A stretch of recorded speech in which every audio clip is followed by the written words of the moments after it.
And that's how Israelites got victory. Now, today is a good day the Lord has done in our lives. The soldiers of Saul, the soldiers of Jonathan, they found themselves in a battle with no weapons. And today in our lives, as I speak to you today, I don't know which kind of a battle you are. And you are feeling truly and surely, I have no weapons to counteract what I'm going through. You're the person I came to speak today. Perhaps it's a situation of sickness you have found yourself in, and you feel you don't have solutions with you. You're the person I'm speaking to today. Perhaps you are like me. One day I woke up and I received a phone call saying that my parents have gotten an accident, serious one. Those who are here last year, I think I gave this testimony. It was so disorienting when I found myself in a situation. Here is my father. He is unconscious. Here is my mom. Not unconscious, but he has broken her hips. Here I am feeling helpless. What do I do? And tears are coming out of my eyes. In other words, I'm feeling like a soldier who have no weapons to tackle the battle of the moment. Then later, they go and they are admitted to ICU in Kenyatta National Referral Hospital. I go to the building. 1 day of ICU is double my monthly salary. I looked at it and I felt I'm like a soldier with no weapons. You are such kind of people are the people I came to speak to. Perhaps you have trusted somebody so much. You have given your feeling. You have given your attention. You have given your time. You have given gifts. You have invested emotionally. But this person tells you it is over between me and you. Perhaps even you have a baby with such a person. And you feel so down, so weak. You are like a soldier in a battle with no weapons. I came to speak to you. Perhaps you are feeling you are meant to do a bigger things than what you are doing at the moment. And you're feeling, what can I do? Which weapon can I use to come out of the moment situation? You are the people I came to speak to today.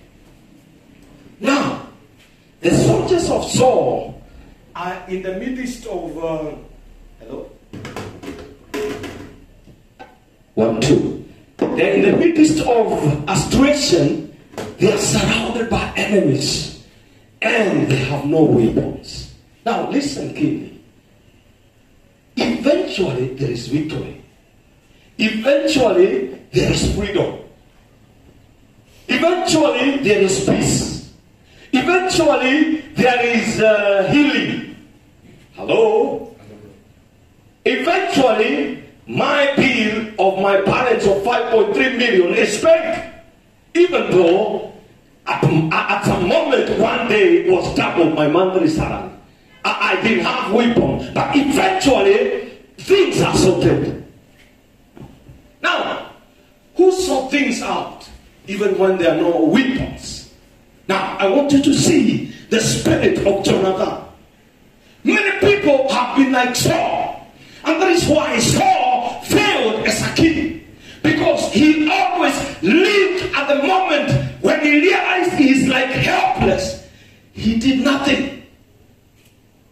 That is why David is bringing deliverance in the kingdom of Israel, because he says, I have come, Goliath is there, threatening people, telling people, just being one man, I deal with him. If he kills me, we are going to be your slaves. If If I kill him, you're going to be my slaves. Then Saul is a king.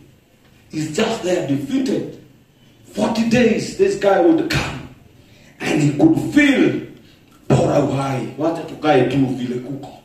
He would feel just comfort zone. Under the tree of that word is a bit hard. You can go and try to pronounce it. This means comfort. Now, I'm getting us out of comfort zone. We must decide to do something. Jonathan decided, I will go. I will not even tell father, because I know my father. My father will tell me it's not possible. My father will discourage me. Then he said, I will make an action. Who will overcome in a battle without weapons? Number one, you must be a person who makes move even when it is not convenient. You have to be a person who forgives even when you feel you can't forgive. You must be a person who works even when you feel you are tired. You must be a person who encourages himself even when everything around you is discouraging you. Jonathan never looked at the moment. Jonathan never looked at what is happening. He told his arm bearer, we are going. We are making a move. We are going there. Who am I propelling today? Perhaps it's a decision you need to make. Perhaps it's a move you need to do. Perhaps you need to increase your education. Perhaps you need to go and tell that person, I forgive you. Perhaps you need to go and do something for the Lord to move for your case. The unseen weapon work more than the seen weapons. Hallelujah.